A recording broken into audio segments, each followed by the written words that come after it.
وعباد الرحمن الذین یمشون علی الارض ہونا، اللہ کے بندے وہ ہیں جو زمین پر چلتے ہیں تو آہستگی اور نرمی کے ساتھ، قدم مار کر نہیں چلتے، اکڑ کر نہیں چلتے، بلکہ یہ کہ معلوم ہوتا ہے فروتنی کے ساتھ چل رہے ہیں، اور یہ اپنے آپ کو آقا نہیں سمجھتے، مالک نہیں سمجھتے، بلکہ غلام سمجھتے ہیں، اللہ کے غلام ہیں، عباد الرحمن ہیں، اللہ کے بندے ہیں، تو غلاموں کی طرح چلتے ہیں، وہ اکڑ کر نہیں چلتے۔ وَإِذَا خَاطَبَهُمُ الْجَاهِلُونَ قَالُوا سَلَامًا، ایک ان کا وصف یہ ہے کہ جب جاہل لوگ، اجڑ لوگ، مشتعل مزاج لوگ خام خواہ ان سے الجھنا چاہیں، بحث و مباحثے میں انہیں جو ہے وہ خام خواہ الجھانا چاہیں تو وہ کہتے ہیں سلام، وہ الجھتے نہیں ہیں، بحث و تمہیز کے اندر نہیں۔ جب وہ دیکھتے ہیں کہ ایک شخص بحث پر اتر آیا، وہ اب بات سمجھنا نہیں چاہتا، اس کے اوپر ضد جو ہے وہ مسلط ہو چکی ہے، تو اب خام خواہ اس کے ساتھ وہ الجھے رہنا، جس کو ہم کہتے ہیں ہمارے ہاں وہ پنجاب میں یہ سینگ پھنسا کر آدمی جو ہے وہ اپنا وقت ضائع کرے، اس کا بھی وقت ضائع کرے، کوئی فائدہ نہیں۔ میچور آدمی یہ کہ دیکھے اگر تو واقعی یہ بات سمجھنا چاہ رہا ہے تو سمجھائے، نہیں سمجھنا چاہتا، اس کی اصل میں نیت ہی نہیں ہے، تو پھر خام خواہ اس کے ساتھ الجھنے کا فائدہ نہیں۔ والذین یبیتون لربہم سجدا وقیاما، اور وہ لوگ کہ جو راتیں بسر کرتے ہیں اپنے رب کے لیے سجدے اور قیام میں۔ یہاں وہ بات بہت واضح ہو گئی، جہاں تک 5 فرض نمازیں ہیں وہ تو فرض ہیں، وہ تو تعمیر سیرت کی بنیادیں ہیں، ان کی تو مداومت کرنی ہے۔ والذین یحافظون والذین هم علی صلواتہم یحافظون، لیکن یہ لوگ جو ہیں جن کے دل آشنا ہو گئے ہوں اللہ سے،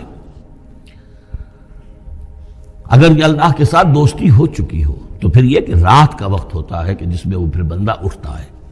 کوئی دیکھ نہیں رہا ہے، لوگ سوئے ہوئے ہیں، کوئی ڈسٹربنس نہیں ہے۔ خیر ہماری تو آج کل شہری زندگی میں راتوں میں بھی ڈسٹربنس رہتی ہے، لیکن یہ کہ عام طور پر بہرحال دن کے مقابلے میں تو ایک سکون کی کیفیت ہوتی ہے، اس وقت اپنے رب سے راز و نیاز کی باتیں، کبھی اس کے سامنے کھڑے ہیں، کبھی سر بسجود ہیں۔ والذین یبیتون لربہم سجدا وقیاما والذین یقولون، اور وہ کہتے رہتے ہیں سب کے باوجود، ربنا اصرف عنا عذاب جہنم، اے رب ہمارے عذاب جہنم کو ہم سے پھیر دے، دور کر دے۔ یہ سورہ نور میں بھی ہم نے پڑھا تھا کہ وہ ساری شخصیت جو ہے بیان کرنے کے بعد وہ اس کے بعد بھی لرزاں و ترساں رہتے ہیں، یوما تتقلب فیہ القلوب والابصار، ڈرتے رہتے ہیں اس دن کے خیال سے کہ جس میں نگاہیں اور دل الٹ دیے جائیں گے قیامت کے دن سے۔ ان عذابہا کان غراما، یقیناً اس کا عذاب جو ہے وہ چمٹ جانے والی شے ہے۔ انہا ساعت مستقر و مقامہ، پروردگار وہ جگہ جہنم جو ہے یقیناً بہت بری جگہ ہے، مستقل قیام کے لیے بھی اور تھوڑی دیر کے لیے بھی۔ جو میں نے عرض کیا تھا کہ دنیا میں بری سے بری جگہ بھی جو ہے اس میں بھی آپ تھوڑی دیر کے لیے جائیں گے تو ریکریشن ہو جائے گی چینج کی وجہ سے، اور اچھی سے اچھی جگہ جو ہے اس میں بھی مستقل رہنا پڑے تو پھر اس کے اندر کوئی حسن اور کوئی جو ہے دلچسپی باقی نہیں رہے گی۔ تو اس کے بجائے جو جنت کا اور جنت کا تصور دیا جا رہا ہے، جنت اتنی اچھی جگہ ہے کہ مستقل طور پر رہنے کے باوجود اس کی دلچسپیوں میں، اس کی رعنائیوں میں کوئی کمی نہیں ہوگی، اور جہنم اتنی بری جگہ ہے کہ ایک لحظے کے لیے بھی کسی کا قدم وہاں گیا تو وہ اپنی پوری جو ہے سختی اس کے اوپر ظاہر کر دے گی۔ والذین اذا انفقوا لم یسرفوا ولم یقتروا وکان بین ذلک قواما، اور وہ لوگ کہ جو خرچ کرتے ہیں تو نہ تو وہ اسراف کرتے ہیں اور نہ ہی بخل سے کام لیتے ہیں، بلکہ اس کے بین اعتدال جو ہے واقعہ یہ ہے کہ دنیا کا مشکل ترین کام ہے، توازن اور اعتدال۔ ظاہر بات ہے یہ لوگ جو میچور ہیں، سمجھدار ہیں، اب ان کے ہاں یہ ہوگا کہ ان کے اس خرچ کرنے کے معاملے میں بھی اعتدال ہوگا۔ والذین لا یدعون مع اللہ الہا آخر، 3 کبیرہ گناہ وہ ہیں جیسا کہ ہم نے پڑھا ہے سورہ نساء میں بھی، ان تجتنبوا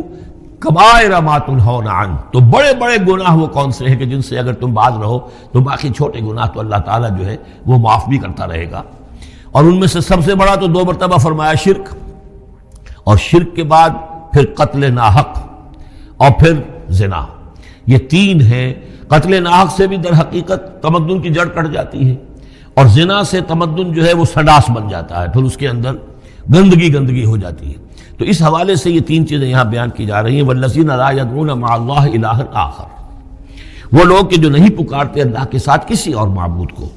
ولا یقتلون النفس التي حرم اللہ الا بالحق، نہ ہی قتل کرتے ہیں کسی جان کو جس کو کہ اللہ نے محترم ٹھہرایا ہے مگر حق کے ساتھ۔ قتل کے بدلے قتل والا معاملہ ہے، یا مرتد کا قتل ہے، یا زانی شادی شدہ کا رجم ہے، جو بھی ہے۔ ولا یزنون، نہ وہ زنا کرتے ہیں۔ ومن یفعل ذلک یلقى اثاما، اور جو کوئی بھی یہ کام کرے گا وہ اس کی پاداش کو پکڑ کر اس کو جو ہے اس حاصل کر کے رہے گا، یعنی لازماً اس کی سزا اس کو مل کر رہے گی۔ یلقى اثاما یضاعف له العذاب یوم القیامہ، قیامت کے دن اس کا عذاب دگنا کر دیا جائے گا۔ یہ آیت اس اعتبار سے بہت اہم ہے کہ منکرین حدیث نے بہت شور مچایا ہوا ہے کہ قرآن مجید میں کہیں عذاب قبر کا کوئی تذکرہ نہیں ہے، صراحتاً واقعتاً نہیں ہے، احادیث میں بہت تفصیل ہے، لیکن یہ کہ یہ مقام ایسا ہے کہ جس سے ثابت ہوتا ہے کہ قیامت کے دن سے پہلے بھی عذاب ہے۔ یضاعف لہ العذاب یوم القیامہ، دگنا کیا جائے گا ان کے لیے عذاب قیامت کے دن۔ اس کا مطلب ہے کہ عالم برزخ میں بھی ان کے لیے عذاب ہے۔ اور جو فرمایا گیا ہے کہ یہ جو قبر کا گڑھا ہے یا یہ جہنم کے گڑھوں میں سے ایک گڑھا ہے اور یا جنت کے باغیچوں میں سے ایک باغیچہ ہے،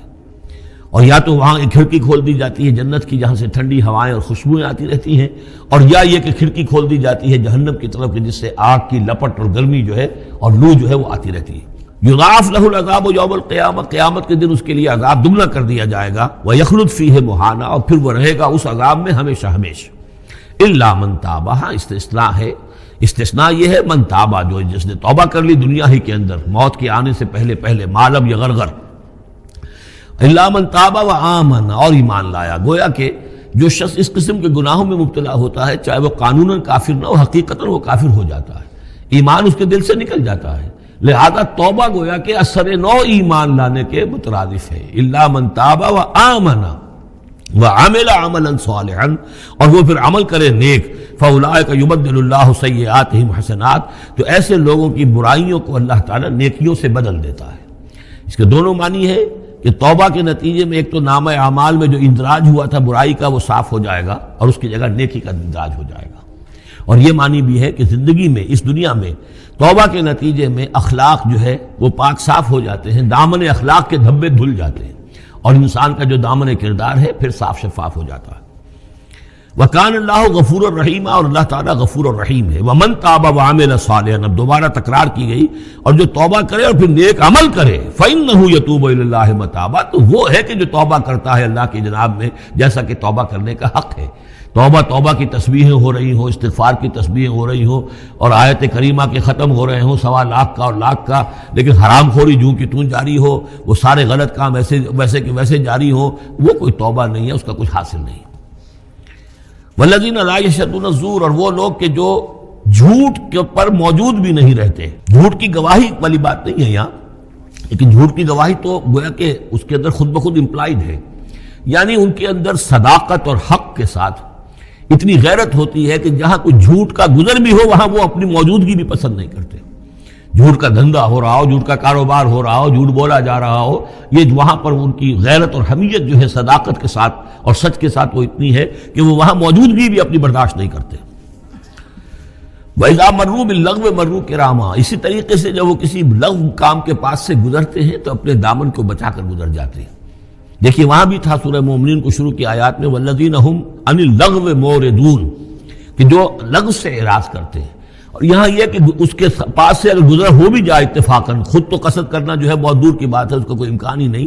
اتفاقاً آپ راستہ چل رہے ہیں اور دیکھ رہے ہیں کوئی مداری کا تماشا ہو رہا ہے، آپ کا کوئی ارادہ نہیں تھا، لیکن وہاں رکیے بھی نہیں، وہاں سے جو ہے اپنے دامن کو بچاتے ہوئے نکل جائیے۔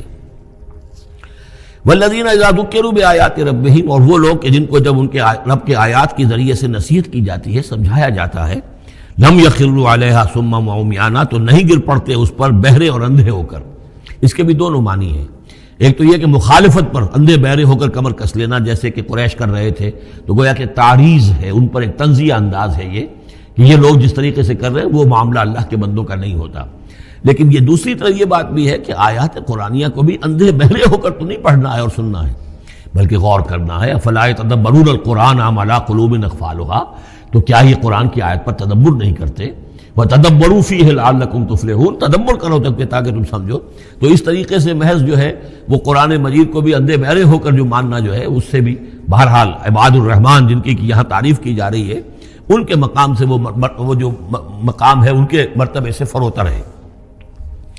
وَالَّذِينَ يَقُولُونَ رَبَّنَا هَبْ لَنَا مِنْ أَزْوَاجِنَا وَذُرِّيَّاتِنَا قُرَّةَ أَعْيُنٍ، اور وہ لوگ جو کہتے ہیں کہ اے رب ہمیں اپنی بیویوں اور ہماری اولاد کی طرف سے آنکھوں کی ٹھنڈک عطا فرما، یعنی یہ کہ جس راستے پر ہم چل رہے ہیں ہماری اولاد ہمارے گھر والے بھی اسی راستے پر چلیں تاکہ ہماری آنکھیں ٹھنڈی ہوں۔ ایسا نہ ہو کہ میں تو اللہ کے دین کے راستے کی طرف چلنے کی کوشش کر رہا ہوں اور اولاد کسی اور طرف کو دور لگا رہی ہے، تو ایک کشاکش ہے۔ پھر یہ جو صورتحال جو ہے فرکشن گھر کے اندر پیدا ہوتی ہے، تو اللہ تو ہمیں ہمارے گھر والوں سے آنکھوں کی ٹھنڈک عطا فرما، اور آنکھوں کی ٹھنڈک ظاہر بات ہے عباد الرحمن کی کن چیزوں میں ہوگی کہ وہ بھی اللہ کے بندے بنے، اللہ کی بندگی کے راستے کو اختیار کریں۔ وَاجْعَلْنَا لِلْمُتَّقِينَ اماما، اور ہمیں متقیوں کا امام بنا۔ اس کا یہ مطلب نہیں ہے کہ امامت کی طلب ہے، بلکہ یہ کہ ہم خود امام ہیں۔ ایک شخص اپنے گھر کا سربراہ ہے، امام ہے، تو اے اللہ جن کے ہم امام ہیں انہیں متقی بنا دے۔ اس لیے کہ ظاہر بات ہے کہ میدان حشر میں جب ہم چلیں گے تو ایک شخص کے پیچھے اس کی اولاد چلی آ رہی ہے، اور معلوم ہو کہ وہ تو جہنمی ہے جو چلے آ رہے ہیں، یہ خود تو بہرحال ایک نیک آدمی تھا، نہیں، ہمارے پیچھے جو ہماری نسلیں آئیں اے اللہ انہیں بھی متقی بنا۔ جن کے ہم امام ہیں، جو ہمارے پیچھے ہیں، جن کے کہ ہم دنیا میں جیسے کہ فرمایا ہے ایک حدیث میں بھی آتا ہے کلکم راعٍ وکلکم مسئول عن رعیتہ، تم میں سے ہر شخص کی حیثیت ایک چرواہے کی ہے، اور اللہ نے کچھ نہ کچھ مخلوق جو ہے اپنی اس کے چرواہے کے حوالے کی ہے۔ تمہاری اولاد ہے، تمہاری بیوی ہے، یہ گھر کنبہ ہے، یہ تمہارا جو ہے یہ گویا کہ تمہارے متبعین ہیں، تمہارے فالوورز ہیں، تو اللہ ہمارے فالوورز کو متقی بنا دے، اور ہماری جو امامت ہے وہ متقیوں کی امامت ہو۔ اولئک یجزون الغرفۃ بما صبروا، یہ وہ لوگ ہیں کہ جن کو بالا خانے ملیں گے ان کے صبر کی جزا میں، انہوں نے صبر کیا۔ ظاہر بات ہے کہ اللہ دنیا میں بے شمار مواقع آتے ہیں حرام خوری کے، ایک بندہ مومن بچتا ہے، بہت سے مواقع پر اللہ تعالیٰ موقع دے کر آزما لیتا ہے کہ ذرا سی بھی اس کے اندر کمی ہو تو پھر یہ نکل جائے کسی غلط راستے کی طرف۔ انسان جو ہے صبر کرتا ہے، جذبات کو روکتا ہے، اپنی خواہشات کو روکتا ہے، شہوات کو تھامتا ہے، ان تمام چیزوں کو سنبھال کر یہ سب گویا کہ پوری زندگی صبر ہے۔ تو بما صبروا اولئک یجزون الغرفۃ بما صبروا، یہ وہ لوگ ہوں گے کہ جنہیں بدلے میں ملیں گے بالا خانے جنت کے ان کے صبر کے عوض۔ وَيُلَقَّوْنَ فِيهَا، ان کا استقبال کیا جائے گا وہاں جنت میں، ان بالا خانوں میں، تحیۃ و سلاما، سلام کے ساتھ اور دعاؤں کے ساتھ۔